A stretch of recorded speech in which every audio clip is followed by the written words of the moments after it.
it brought me close to the entire thing. I wouldn't have experienced it that closely, I think, the entire process of it, had it been in a different scenario. So yes, it was very fulfilling in one. I would say that that's the net result. Yeah. Fantastic. So congratulations for becoming a father. It's a very special moment, I know. We are live on YouTube, and for everyone who's watching us today, we will start in another 1.5 minutes sharp.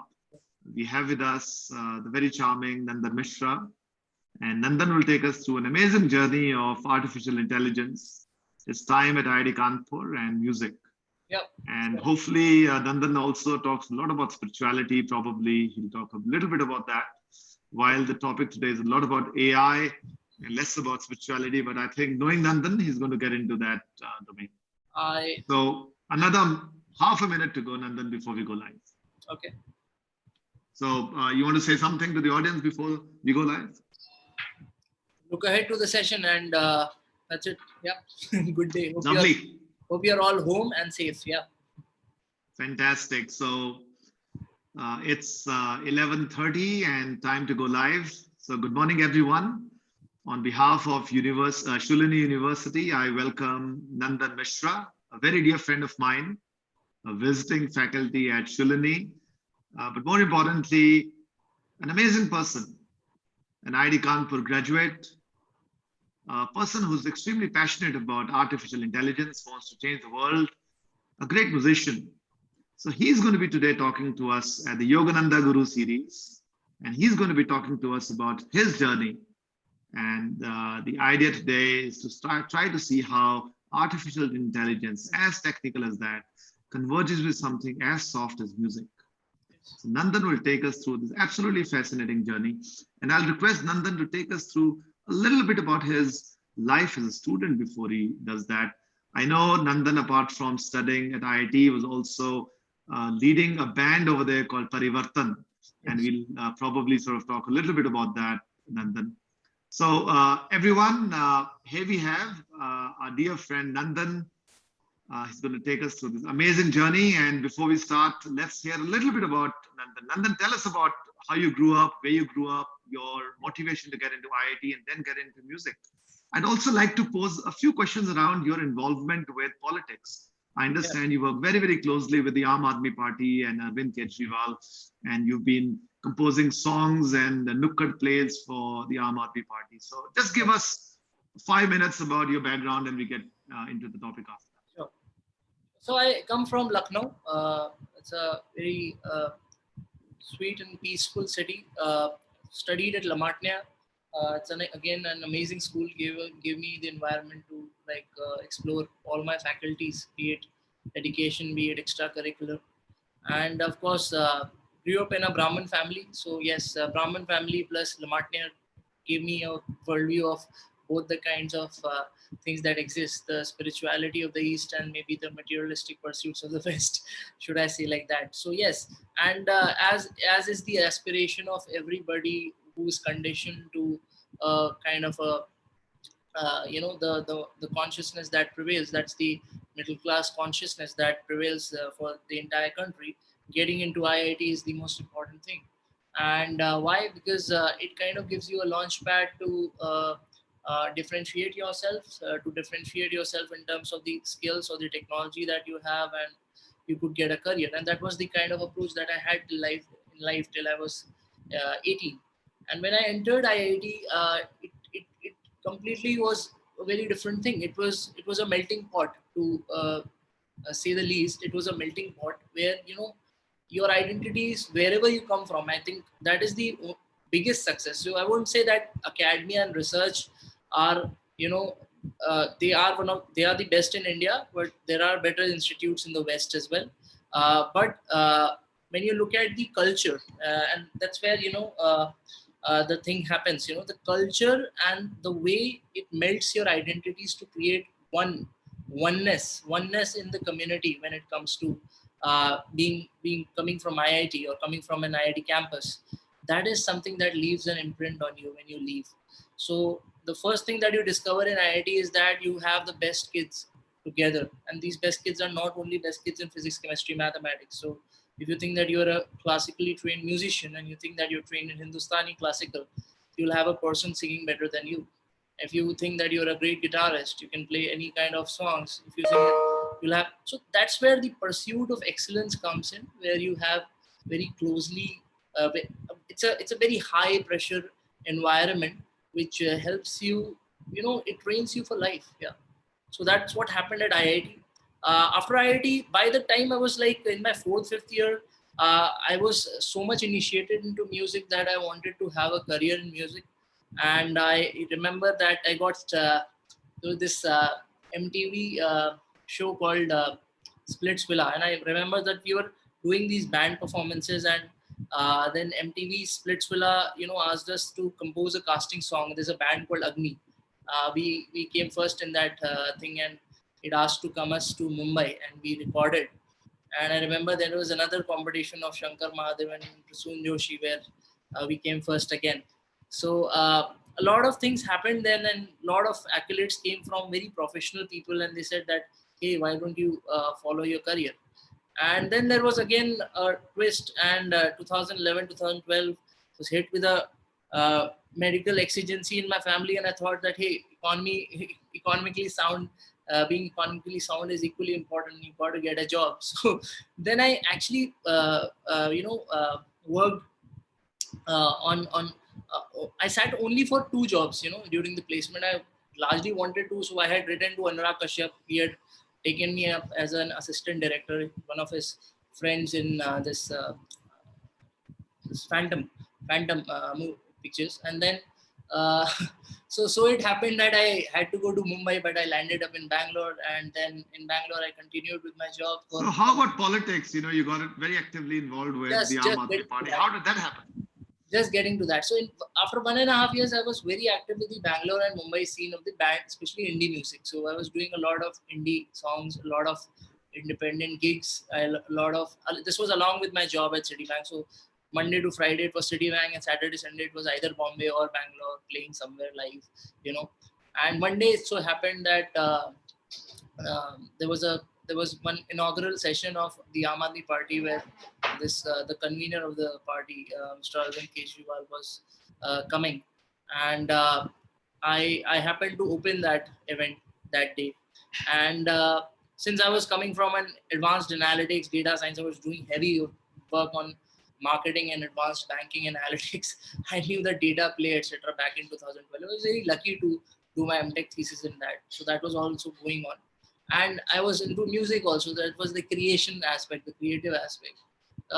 Post the gig happened, post the show happened, I had few things for Arvind, and Arvind quickly lashed on to it and said that, hey, why don't you come to Delhi? And I said that that would amount me to leave my job in Citibank, and so he said that, it, so the beauty of a leader is that he's able to show you a future and integrate you to a future that you cannot see. That is, I think, correct leadership. That something that you cannot see or beyond your stuff, that when you get initiated into that. So that's what happened with Arvind, and I think it was ITC Hotel in Bangalore, and near UB City, where he said to me that you've got to come to Delhi because this is very important for us as a people's movement to convert into a party. And that was the day when it was July 27th, 2013, I think, and I did not sleep for 7 days, and I felt that, maybe this guy is authentic and this guy wants to change, and maybe what happens if he fails? So that, more importantly, what he succeeds, what motivated me was that he should not fail. And that's where I landed up in Delhi, and that was very, it was very revolutionary the way I exited Citibank, because it's not recommended, but that's what I did. So I said to my boss that, hey, this is not possible. I cannot continue with this job because this movement needs me and people need me, and I got to leave my job. So everybody was amazed, right? So this issue was escalated to the Indian leadership of the Citibank, and they tried all their ways. You can work out of Delhi, etc. I'm like, no, this needs total focus. So that landed me up in Delhi, because the earnest and the authentic request that now the current chief minister, he made to me that, this needs you. So when I came here, then I of course took up the entire communications, the public communications for the party. Started doing all the creative campaigns. Started leading one Vidhan Sabha in South Delhi, and then of course it was of Mr. Saurabh Bharadwaj, and then 10 Vidhan Sabhas of South Delhi. We won 10-0 in 2015, so that was a huge win. Wow. For me, coming from a non-political background, doing all the data stuff and doing all creative stuff, winning an election, and then becoming an officer in special duty in 2000. Firstly in 2013 for 49 days, then in 2015 for a good old 9-10 months, I think. Yeah, 9 months. So I remember 15 ISS used to report into us and work with us, and that was first two instances were very nightmarish. I was like, what, these guys are double my age, and how am I going to sustain? But gradually I learned that too. So it has been a journey in the unknown. I would say that I have been open to possibilities, and have been have been courageous to take those choices, make those choices and take those decisions that are very unconventional, but they come from the inner, calling. And I've been very truthful to that inner voice that all of us have. And that has kind of helped me all through in this journey, and give order to this kind of chaos that. So let's switch, from this to AI and the topic of the day, Sure, Nandan. sure. Before you get into the topic of the day, you said that you were playing something when Arvind picked you up. You want to play that for us? What did you Yeah. play that day, that evening? You want to Wow. sing that for us? Why not? Just 2 lines. Okay, sure. So yeah, let me just. And then we'll get into artificial intelligence after this. Was it Kabira? Yeah, goes like this.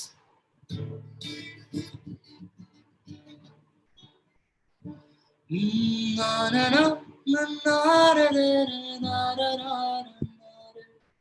na ra ra ra na ra ra na ra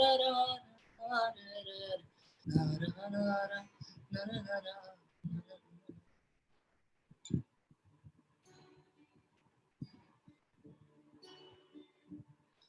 ओ कबीर जब पैदा हुए तो जग हंसा हम रोए, कबीर जब पैदा हुए तो जग हंसा हम रोए, ऐसी करनी कर चलो हम हंस जग भी रोए, ऐसी करनी कर चलो हम हंस जग। सात जन्म के सात पंथ हैं,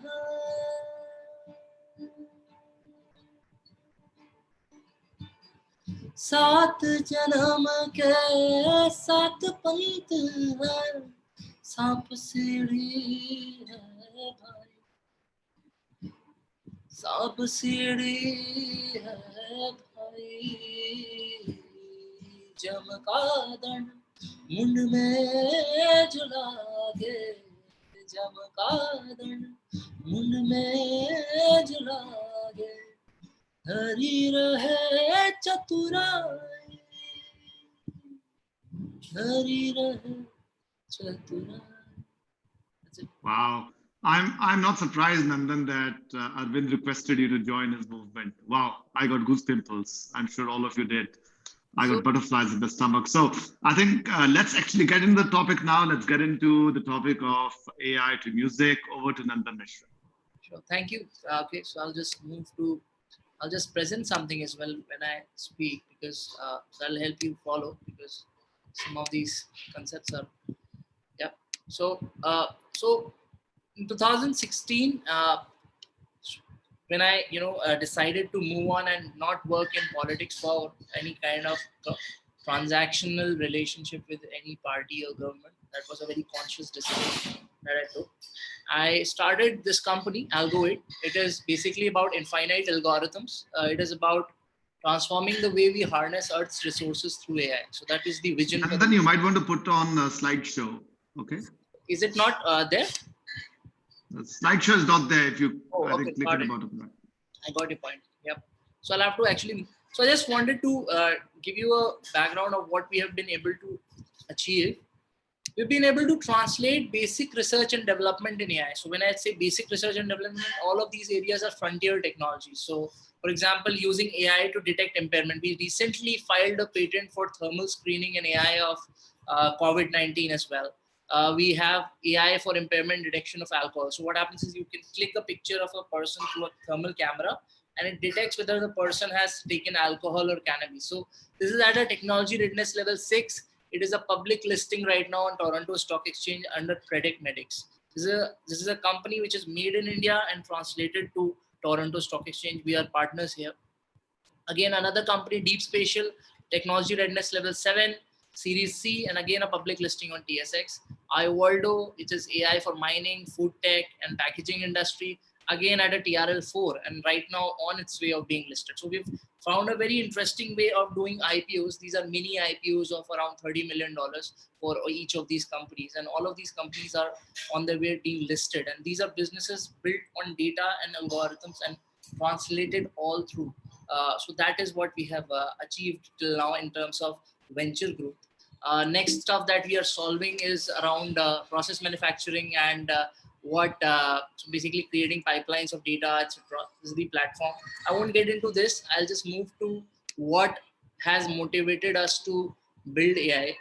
And it has got a close relation with music also, because the core of it, the core at which it has to work, is to do with the intelligence. And that's where I want to get a concept around intelligence through to all of you, that and intelligence is, by the way, an objective definition. So I'll just want you, all of you guys, to walk out of the seminar with just this term, whether it is artificial or it is musical or it is business, or intelligence is multifaceted.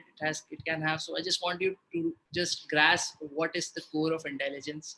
What I'm going to do is, so I have a question, so you can reply to me on chat as well. So how many of you are intelligent? I hope everybody can just like raise their hand or just just wave. I hope yes, everyone is saying that. Yeah, let me say, see. Yes, I am. So Atul says that he's intelligent. I hope all the people here believe that they are intelligent. Intelligence is innate to humans. So if I were to ask you a question, I'll just mute this. Yeah, just read this paragraph and just don't Google. It will spoil the entire thing. But yes, just read this and tell me what it is about. You can answer on chat. What comes to your mind? Does this sound coherent? Okay, you can reply as yes, no as well. Does this sound coherent? A seashore is a better place than a street because you need lots of room. At first, it is better to run than to walk. You may have to try several times. It takes some skill, but it is easy to learn. Even young children can enjoy it. Birds seldom get too close. If there are no snacks, it can be very peaceful. But if it breaks loose, you won't go another chance. You won't get another chance. So what is this about? Can anybody tell me? Does this sound like anything coherent? Yeah. Is that love? Okay. Atul says love. Manav Bansal says freedom. Okay. What else? See, there are no wrong answers. See, what I want to see is anything coming to your mind when you are reading this? Nothing, I think, And if I were to, yeah, anybody else? Just planes, peace. Okay, peace. Okay. Now I'll tell you, this is about a statement called. So this is about a thing called kite. Kite, patang. Patang. We all use kite flying. Now read about seashore is better place than street because you need lots of room. First, it is better to run than to walk. You may have to try several times. It takes some skill, but it is easy to learn. Even young children can enjoy it. Birds seldom get too close. If there are no snacks, it can be very peaceful. But if it breaks loose, you won't get another chance.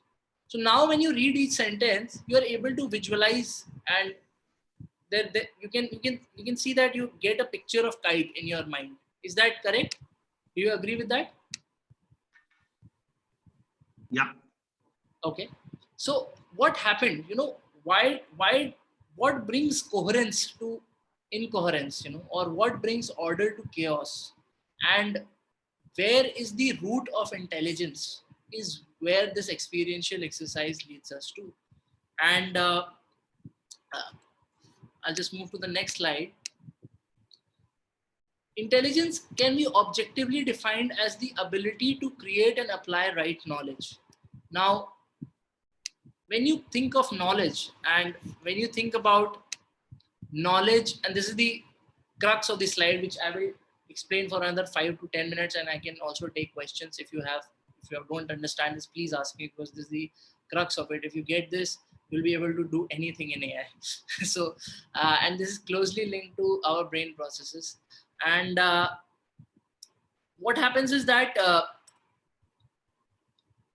what brought coherence here is the crux of this, and that is where we're going to also watch another video, and then we are going to see how knowledge is created, how new knowledge can be created in another video. Okay, so can anybody tell me what is data? Let's leave intelligence. I've given you an objective definition. We want to describe this and then link entire thing. So what is data? Can anybody tell me? You can also unmute or maybe speak, or any set of information. So I want you to describe data as data, not in terms of information. So what comes to your mind when you descriptive attributes to anything? Okay, data, numbers, okay, raw facts and figures, Nagesh, okay, units or pieces of attributes, okay, okay. So this is okay. So what do you, okay, another experiment. So can you see me as well? You can see me, right? All okay. So is this phone white? This phone is white that I'm showing you on the screen. I hope you're able to see. So this phone is white. Is white information or is white data? When I say this, this is white. This phone is white. Is white information or is white data? Data. Why do you say that, Devesh? Krishna Kumar, why do you say that this is info? Why do you say that this is qualitative information? So what converts data to information? So can anybody tell me what we interpret? Yes. So how do we interpret? What makes us interpret? This is the interpretation layer.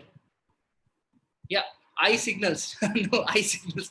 Yeah, eye signals are the basic thing. Yes, color. So yes, correct. So when I look at the color, yes, Amar, when we look at the color, we are actually looking at the color, therefore it is white. If we look at the model of it, it is what? It is apple, right? Okay. So so what is happening is that as I'm changing the way I'm looking at it, I'm getting different information. So what happens is that if I were to describe to you data, any piece of data, and that is where the crux of this lies, and the fundamental disconnect also lies, that if you connect to this, you will get the process and you'll become open to AI and data science, and you'll be able to discover new knowledge. And I'm going to show you some experiments around that as well. Is that there's a layer that operates on this, and this is called context. So when I told you uh, this, and I told that this is about a kite, I gave you a context. This was making no sense and started making sense. So what converts data, which is no sense, to some sense and makes you describe it is actually context. So context is decisive in getting information from data. So you can say that data plus information, I can just write it down, data plus context is equal to information. Okay. This is the first level of things that happen now second point that we have to understand, and that is where our entire education system, in fact I should say how human knowledge is organized today in the society and how it is going to transform in the age of data is the most important thing. Is that the problem is that in order to tell that this is white, you need to know what is white, right? Do you agree with that? In order to know that this is white, say we need basically to know that this is white, right? Now, if we Suppose we did not know that this was white, and still we wanted a piece of information around it that we wanted to discover. Now that is where human brain has got a limitation. The fact that it is not able to get, identify it with the existing knowledge sets, it leaves information that it cannot collect. So knowledge driven contexts are limited, data driven contexts are wider. Data driven contexts are discovery oriented, knowledge driven contexts are, yes, parameters set by historical might be it. Yes, correct, Amar. Yes, exactly. So what happens is that knowledge, as we see and as it exists, it kind of limits the amount of context we can create and the amount of information we can get from data. So there is some nonsense that is there. Making sense out of it is the first limitation for humans. Machines don't make sense of it first, but they pattern it first and then understand the pattern. They bring out the pattern and then you say that this pattern is this. That's how our brain also does it. But somehow our brain, after 15, 16 years of good conditioning, courtesy our education system, leaves it. That's where the meditation, etc., enters, that you got to be always data driven, you not to be knowledge driven, because knowledge is always new. Knowledge can be created there and then. So that is where AI steps in it. It says that we can give you intelligence as a service. We can create new knowledge from data. And that is the value proposition of AI. It can produce new knowledge from totally different data sets that cannot be comprehended by human beings because they are conditioned or limited by knowledge. So knowledge is our real limit. It is not data. It is not information. Our sense of knowledge and a sense of making sense is our limit. I'm going to show you a small video around this. Just give me a moment. Yeah, yeah. Okay. Yes. So let's watch this video. It's about high dimensional spaces. Just watch this.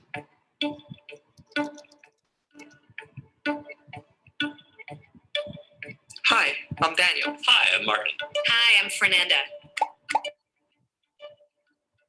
Machine learning is pretty complex, so we've been experimenting with ways to visualize what's happening.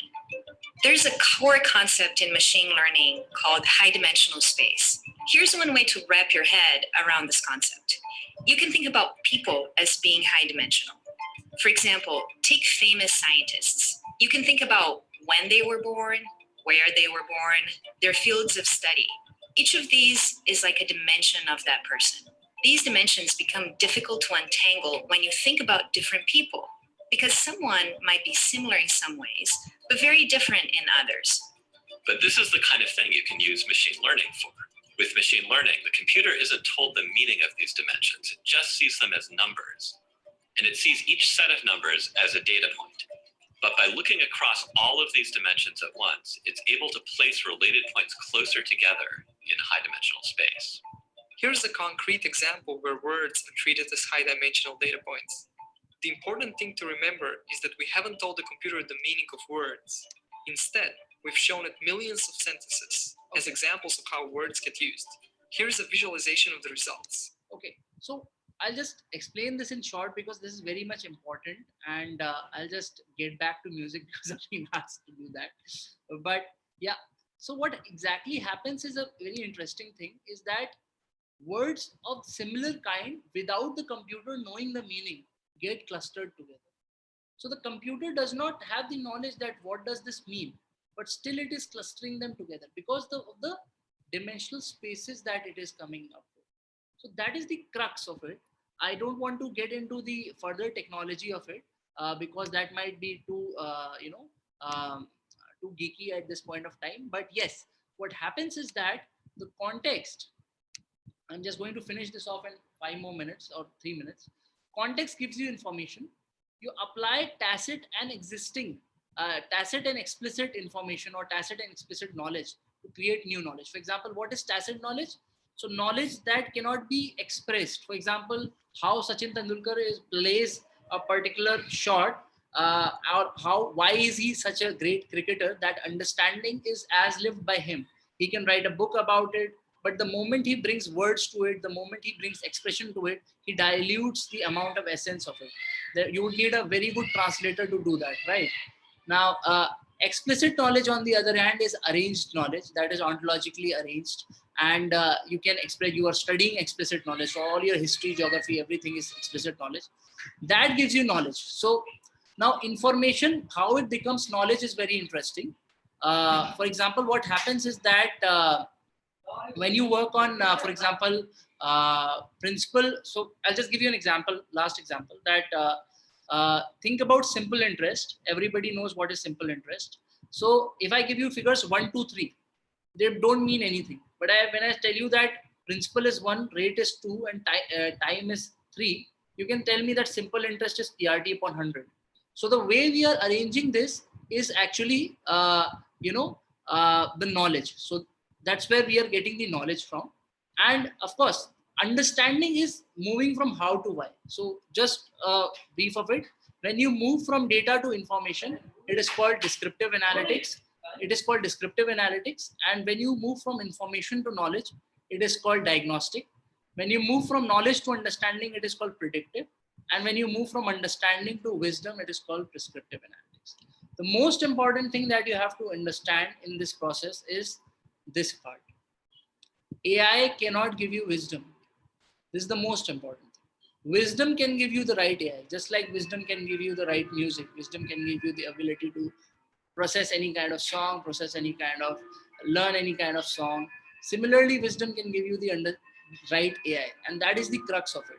So any kind of AI that you want to build, think about a future, create a future, connect it to data, and then AI will start. But unless until you create a future and connect it to the data, you will not be able to find out what the right AI is. Most people, most businesses, when I talk to them, they say that I have got this data, can you do something about it? No, I have to make these decisions which are critical to my data. Can you help me better those decisions through data? That is the real crux of solving it through AI. That's the ontological model that we follow. I'll move back. It might sound too, I'll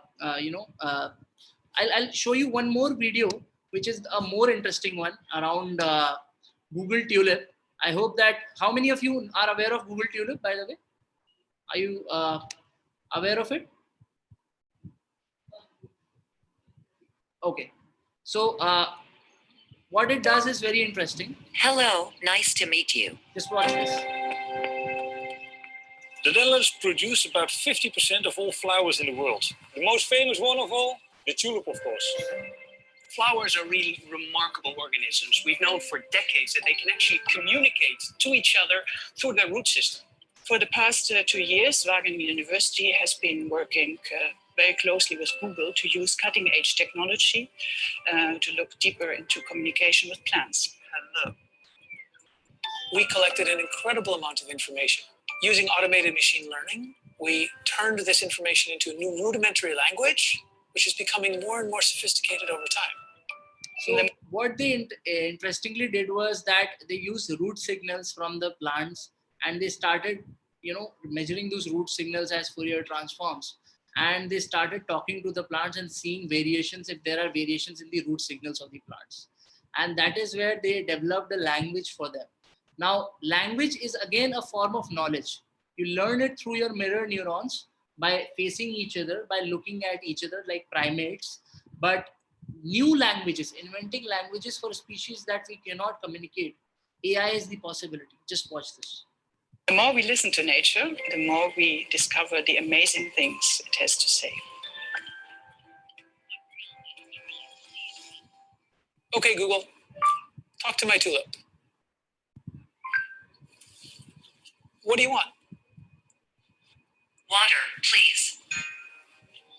We've applied all this research into our latest product. So not only they are able to convert the root signals into voice, they are able to convert your voice into root signals, which is the most interesting thing. Google Tulip.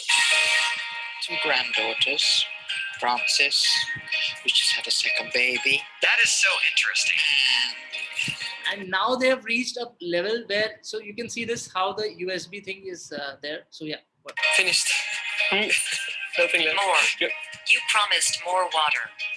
At Keukenhof, we're very excited about tulip technology. We like to know what tulips need, and what better way than to ask them.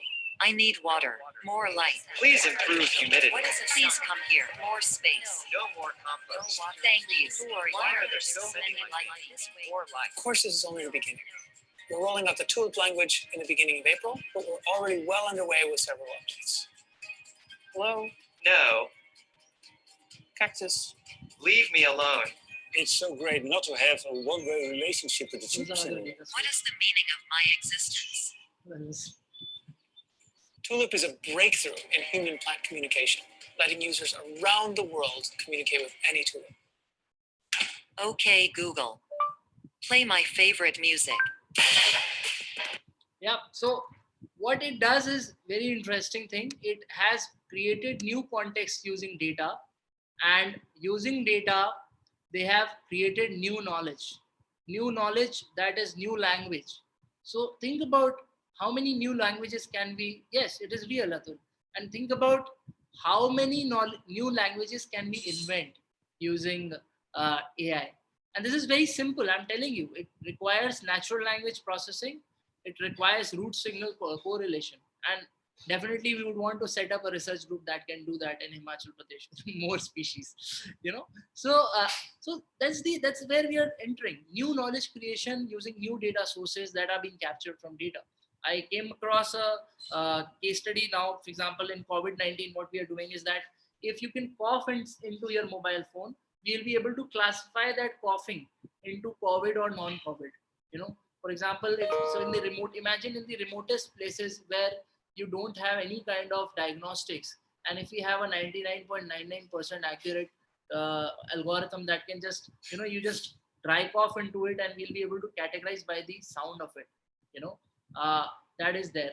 Yes, NLP will be used in studying old civilizations, definitely. And yes, language of pyramids. Yes. So in fact, there's a Professor Jha in Jawaharlal Nehru University, JNU, Computer Science Department. He uses a lot of NLP bots to mine the Vedas. So he's mining, I think, the Sam Ved right now, or the Rig Ved, Sam or Rig Ved, and that's where he's working on mantra and tantra. So how do you convert effects on mind to effects on body? How the two Vedas are related. So yes, we can even test the power of, so that will require a different design of experiment. Definitely, maybe thermal, maybe a different kind of data sources might help us, you know, use AI for that also.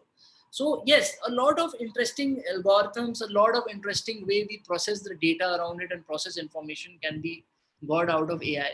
And that is where, you know, we intend to work. Our labs, we have got labs now in IIT Kanpur, IIT Jodhpur, IIT Patna, Shoolini. We are building one which will be very much environmental focused. We are doing a very good case study for Himachal Pradesh, where we are finding the propensity of a particular species to grow in a particular kind of soil.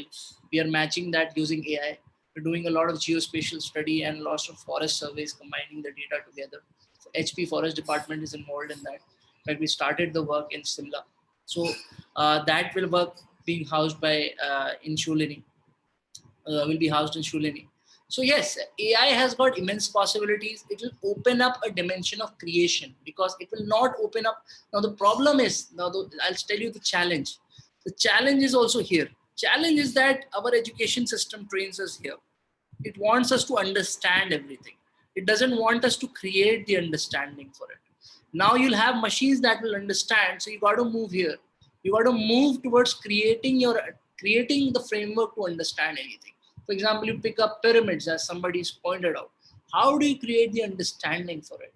How do you let a machine understand and keep that understanding with it? So you outsourced memory, you outsource connection, you're outsourcing learning now. So learning will no longer be yours. What you have to do is just have this. How can you create a future? And that is where your creative brain activates. And that is where things like music, things like dramatics, arts, you know, come into picture, because they are more around the creative aspect. They cannot be, the skill of it can be learned this way. You can have a machine draw it, but you cannot have a machine create it. So the basic difference between creation and production is very, very simple. Creation is standing on nothing, future to present, and production is always past to present. Production uses a kind of past to build something and then get you here. Whereas creation, on the other hand, is about creating a future. So that is what it is about. Now, with that, I'm open to questions. Yes, challenge will be how you make sure the data generation process from difference becomes linear and so we don't need linear representations anymore, Amar.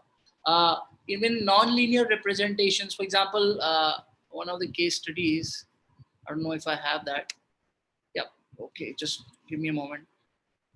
I might be having a case study. Might be able to show you. Okay, this is not there. Let me just check here if there is a case study here.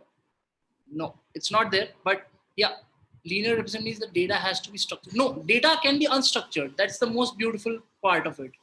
Data can be as unstructured now with LSTMs and with deep learning into play and adversarial neural networks. Data can be, yes, Atul, yeah, AI scientist, being an AI scientist actually needs creativity.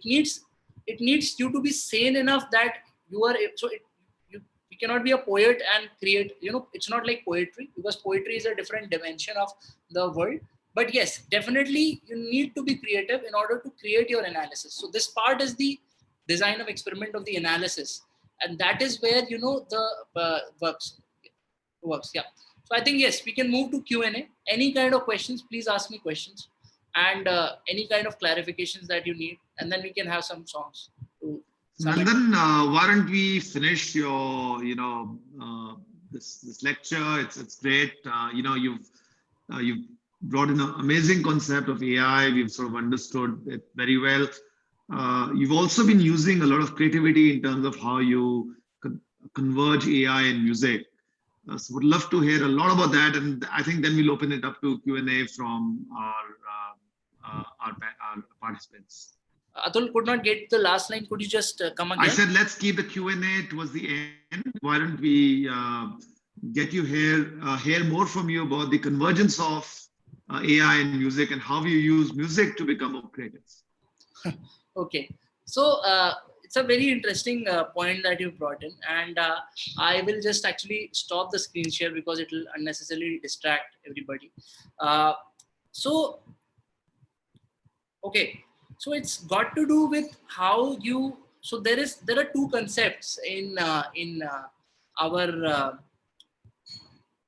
tradition, I should say, in the Eastern tradition, and they are of basically consciousness and awareness, and AI is about that, So the better AI, so what happens is that awareness is like the data that is being processed. So there is a lot of things that are happening right now also. So for example, I'm sitting here, somebody's cooking in the kitchen, my baby was crying there, and I was conscious about it. I was aware about it. So what is the difference between awareness and consciousness?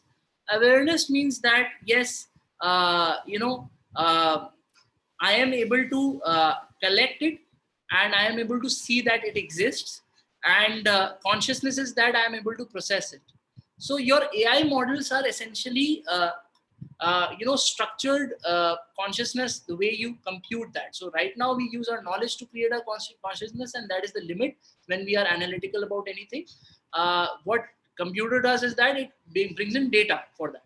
So music, on the other hand, very interestingly pointed out, music allows you to expand your consciousness and become more and more and more and aware. So when you look at a piece of data, or when you look at a problem, you can look at more dimensions of it when you compare it to from an AI angle. So when I say more dimensions of it from an AI angle, it means that it's a high dimensional space in the sense that whenever we compute or make a decision or perceive or understand anything, So again, two more concepts I'll just tell you: understanding and perception. Very interesting one. Understanding is binary. Either we get something or we don't get something.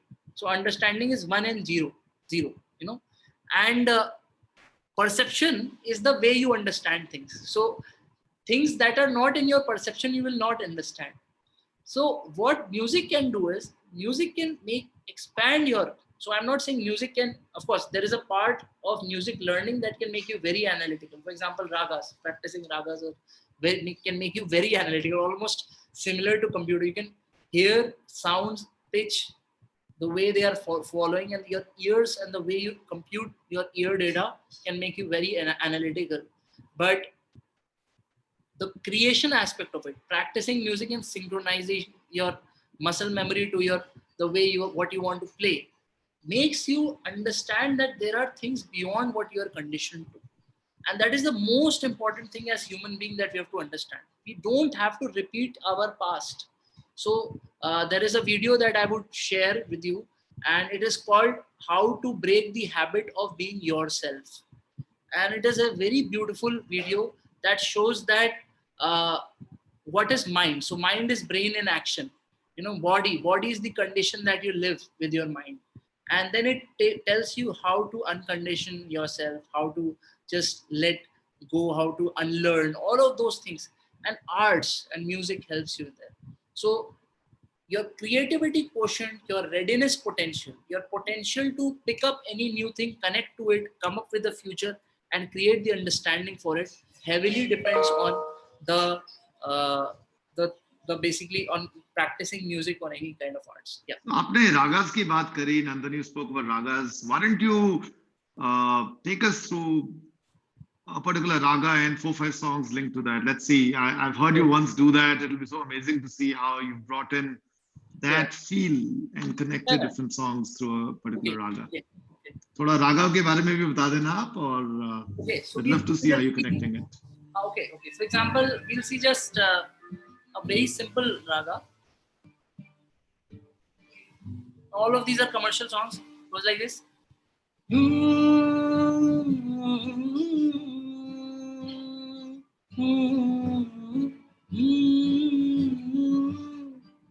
Oh,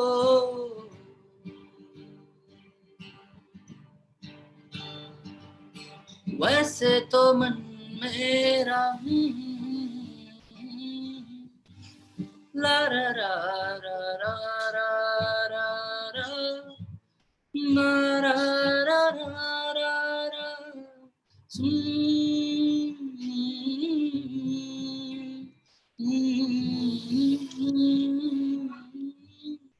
Oh, I played just 2 songs there.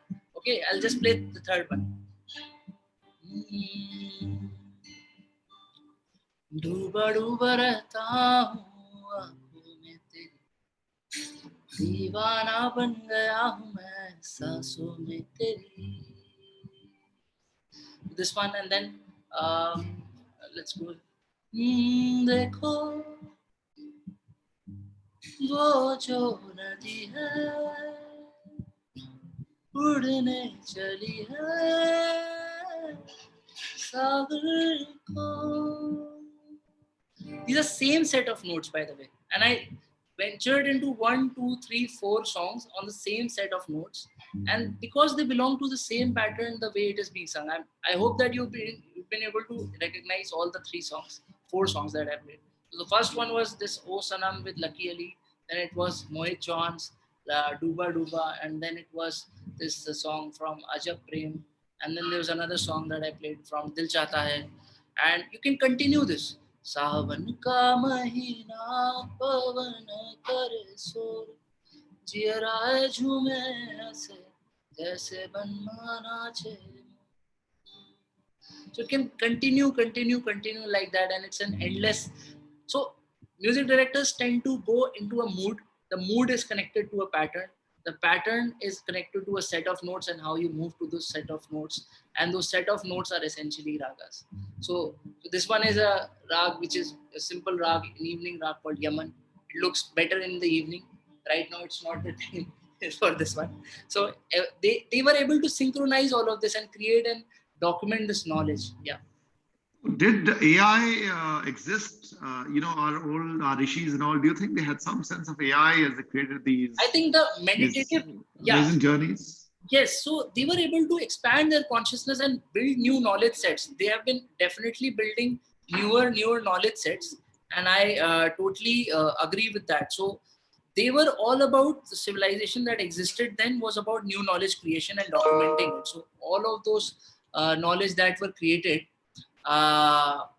For example, ragas, for example, the way our chakras process the consciousness. All of these were knowledge sets that they are used to adhere to, and they were very basic to the principle. So they used to call this siddhant. So siddhant, it's, if you etymologically see it, that they used to say jiska ant siddho, one that has got a defined end. So they used to work on very, very basic siddhants and process these knowledge sets and store them. So yes, it is a same. Now what we could do is that using data, we could come up with same knowledge sets and store them, or use them with in augmentation of what we have in our brains. So yes, we are moving to that yuga now. Yeah. Amazing.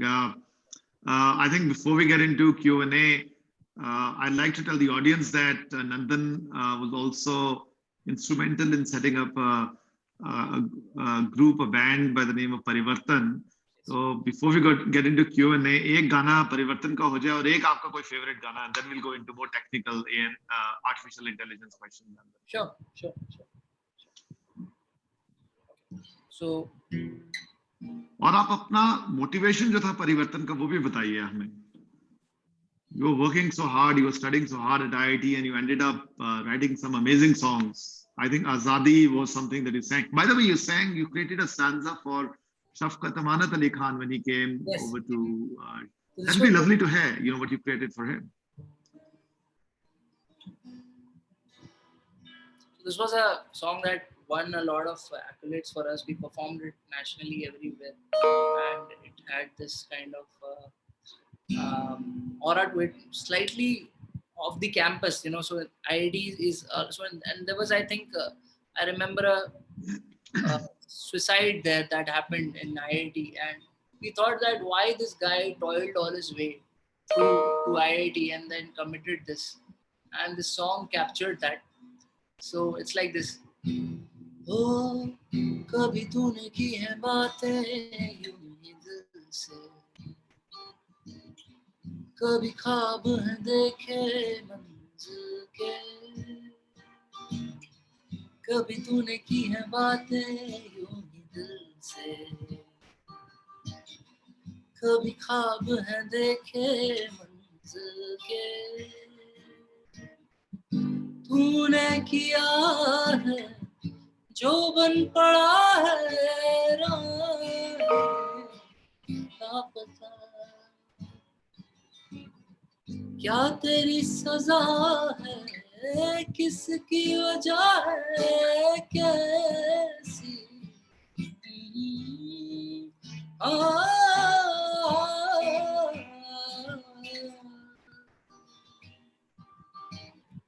कैसी बातें होंगी ख्वाबों से मिलके,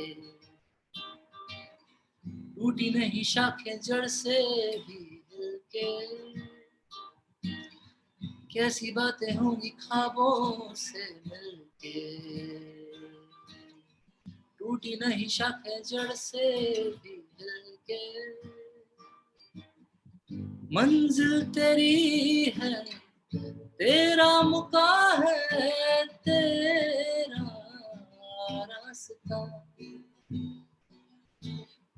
चलना तुझे है चलना अकेले साथी Kahkasha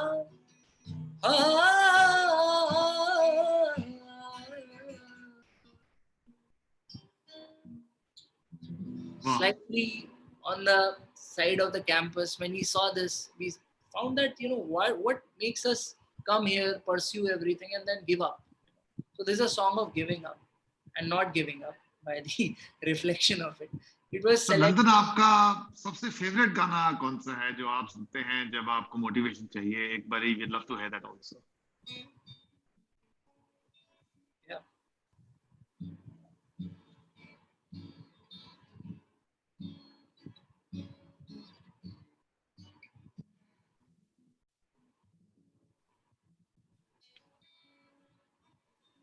I think yes. So, for example, this song, it's very close to my heart because of the way it has been done, and I think whenever I get in that mood, it has got a pensive thing. So it's like the William Wordsworth thing, daffodils kind of a thing that kind of neutralizes me and kind of dimensionalizes me. So I think this is to do with this one. It goes like this. क्या कभी सवेरा लाता है अंधेरा, सूखी सियाही देती है गवाही, सदियों पुरानी ऐसी कहानी रह गई अनकही।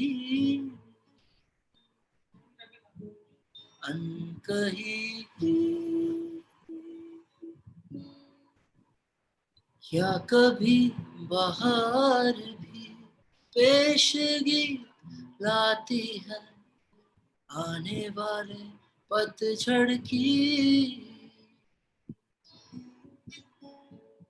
बारिशें नाराजगी भी जता जाती है कभी कभी अंबर की।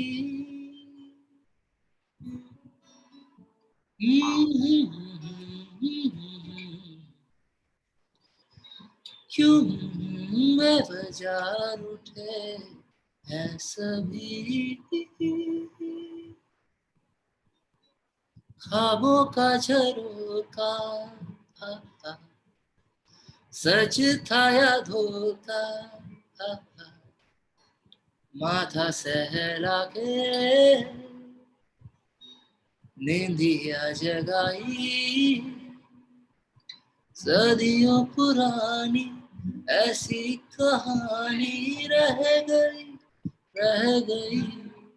अनकही। Goes like that. Yep. Wow. So let's come to Q&A. Yep. Something more Q&A, something more technical. Lots of questions over here. Yep. I think the first question Manav is asking is, what are the career prospects in AI? Yes.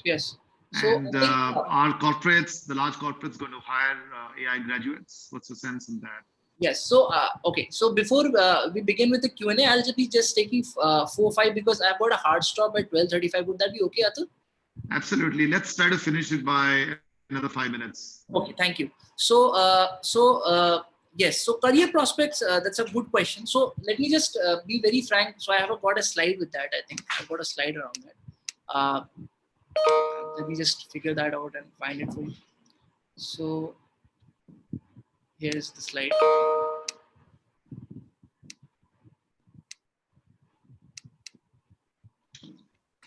Here. So can you see this screen? Yes, we can.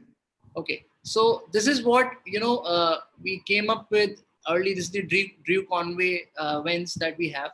So communication, stats, programming, and business depends upon your interest. This is what data science offers you. You want to move from a role so as a data scientist, you need to know business, you need to know programming, you need to know stats because that forms the basis, although you don't use that stats, but that forms pretty much the basis.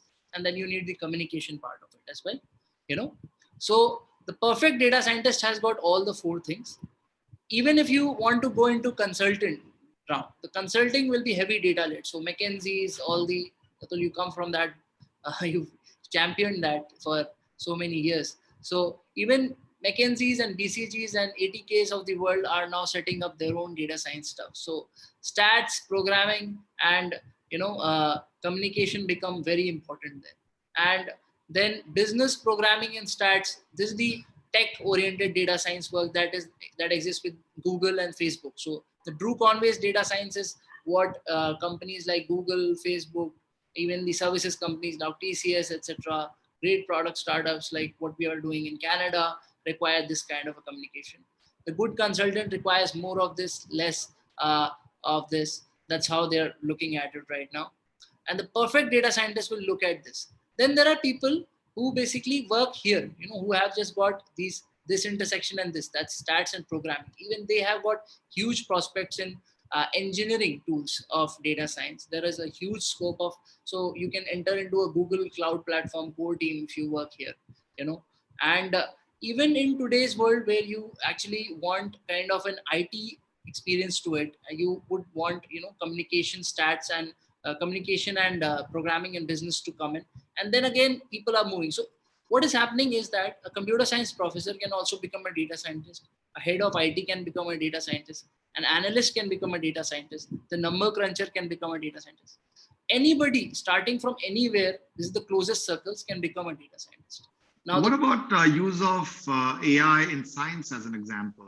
Yes. So that's a very, very big, again, it is points out to new knowledge creation. So for example, discovering newer drugs, repurposing existing drugs, which is very relevant with COVID, coming up with newer discoveries around nuclear phenomena, which are not observable right now through physics, classical or theoretical physics. So that's where the fourth paradigm of science, which is data science, is coming into play. The first paradigm of science was empirical. The second was theoretical. The third was computational. And the fourth was data. So what change is this? That the first one was around empirical, which we saw, the Aristotle's and all of those other world. The second was the theory, when theories started being propounded, the theory of this and theory of that. Then we started putting numbers in those theory and seeing if the experiments really make sense. And now we are in a phase where we are using data to actually reverse engineer the theory. So that is where we are working. So yes, science, new knowledge creation and new theories can be created out of data from existing. So would it be fair to say, Nandan, that going forward, let's say in the next 5 to 7 years, every serious professional would need to understand AI in some way or the other? Yes, that's what I was pointing out too. I'm telling you, the way we create knowledge is changing. The way we are learning will change. We will not we will not learn subjects. We will learn how to learn.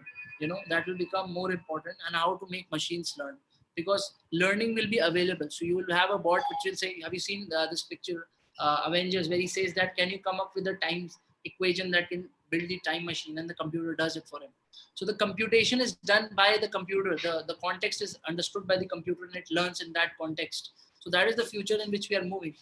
Humans have to understand how machines learn so as to use them and create better machines out of them. Human learning is going to completely change with augmentation of new machines. So that's where machine learning is important. Everybody needs to know what is AI, how AI works, and how it is going to fundamentally change our world. So last question, I think you need to run and we need to close. Where do I start? I think that's a question that Manav is asking. I want to become a AI scientist. I want to know basics of AI. How do I start?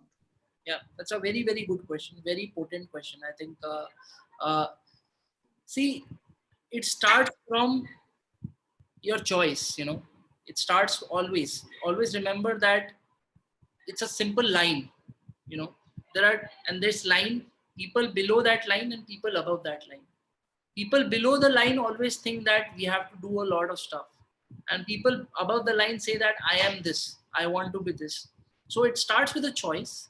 Second, of course, you made the choice that you want to be a data scientist. Now you got to move to what it takes to be a data scientist. So it requires, as I said, some skills. So many people used to think that learning a new language is data science. I would say no, because I'm speaking English and I'm able to communicate with you. Similarly, a language like Python is the same thing. You're able to communicate with the machine. What you want to communicate is the most important thing. What you want it to do, that is the more important thing, right? So learning that up has got certain tenets. First is, you got to have a good base in understanding how mathematics works. I'm not saying you need to know mathematics. You need to know how mathematics works. For example, if I say 2 3s are 6 and 2 4s are 8, I know this, but I'm not using this today, actually. I just know this. I have a semblance about it, but I don't know this. I use these tables, but I don't, they are done by the calculator or the computer or intrinsically by the systems. I don't use a calculator anymore, but that is needed. Similarly, stats, the way stats works, the way probability works. This entire world is statistical and probabilistic. Thinking of this entire world as statistical and probabilistic is where you start with your data science journey. So first is get basics right, get your maths and stats right, know the meaning of those things, because that amount of knowledge is still needed. Any book, Nandan, any There's course? Yes. So I believe that Shoolini has got a course now, so you should subscribe to that. That's one. Shoolini has got an advanced analytics program that we run with Shoolini, and we should subscribe to that. Then there's another book that I can recommend, a series of books that we can go through. Apart from that, once you have done this, you can move towards standard tools like Python. Nowadays, Julia, which is the new language developed by MIT Lab, is kicking in. It's a good language, but Python has got its own advantages. So you can pick any one language and master that. That is the second part. Third is that think about context, new context where data can be applied, where new data can be generated, and start experimenting with them. There are already enough problems on Kaggle, and when I interview people, they just show me Kaggle problems. It's okay. Our academy that we have with Shoolini will help you out with newer problems, new data sets, as lived data sets, real industry problems. We've done close to 50 AI implementations in the industry. So all of that can be brought to you. If Atul is agreeing to that, we can take that to a lot of them, And we're always open for new ideas, Nandan, and I'm sure after this, everyone will say yes, that we should get more of Nandan and his team over here at Shoolini. So if you want a yes, just write it down on chat and we'll request Nandan to then spend more time with us. But I think it's time to close. It's 12:35. I think you need to run. Yes. You got a hard stop. Yes. Thank you very much, Nandan. Thank you so much. Extremely fascinating. I think you're not just a very talented singer, which there are many, but you've got a super special brain and a super special heart with you. Wish you lots and lots of success, and we really look forward to inviting you over in person at Shoolini very soon once COVID is over. Wish you good luck. Once again, congratulations for the baby. I think you have to take Tiku over to the hospital. That's why there's a hard stop. So once again, thank you. Thank you, participants, for being around, for being so patient. We'll be back once again at the Yogananda Guru series, sponsored by Shoolini University. Have a great day. Bye-bye. Thank you. Take care. Bye. Thank you all.